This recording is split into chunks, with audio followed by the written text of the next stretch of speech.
Little brush editing এর sports প্যানেলে আপনাদেরকে স্বাগতম। জিম্বাবুয়ের বিপক্ষে গড়ের মাঠে হেরে গেল টাইগাররা। 2 ম্যাচের টেস্ট সিরিজের প্রথমটিতে 3 উইকেটে হেরে গেল নাজমুল হোসেন শান্তের নেতৃত্বে দলটি। সিলেট আন্তর্জাতিক ক্রিকেট স্টেডিয়ামে প্রথম ইনিংসে ব্যাট করতে নেমে টপ অর্ডার ব্যাটসম্যানদের ব্যর্থতার কারণে 191 রানে অল আউট হয়ে যায় বাংলাদেশ। দলের হয়ে সর্বোচ্চ 56 রান করেন মুমিনুল হক সৌরভ, 40 রান করেন অধিনায়ক শান্ত। জবাবে ব্যাট করতে নেমে 273 রান করে জিম্বাবুয়ে। দলের হয়ে সর্বোচ্চ 59 রান করেন শেন উইলিয়ামসন আর 57 রান করেন ব্রেইন বেনেট। বাংলাদেশের হয়ে 5 উইকেট নেন মেহেদী হাসান মিরাজ। 80 রানে পিছিয়ে দেখে দ্বিতীয় ইনিংসে ব্যাটিংয়ে নেমে 255 রানে অল আউট হয়ে যায় বাংলাদেশ।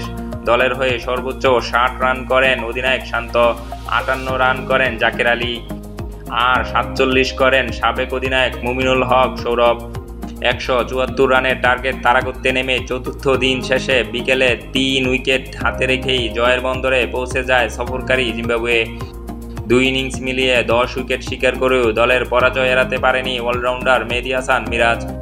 প্রথম ইনিংসে 52 রান খরচে 5 উইকেট শিকার করেন এবং দ্বিতীয় ইনিংসে 50 রান দিয়ে 5 উইকেট শিকার করেন।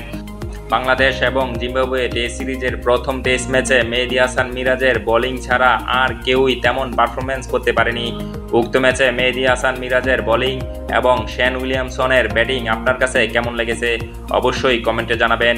আপনার কমেন্টের আশায় রইলাম।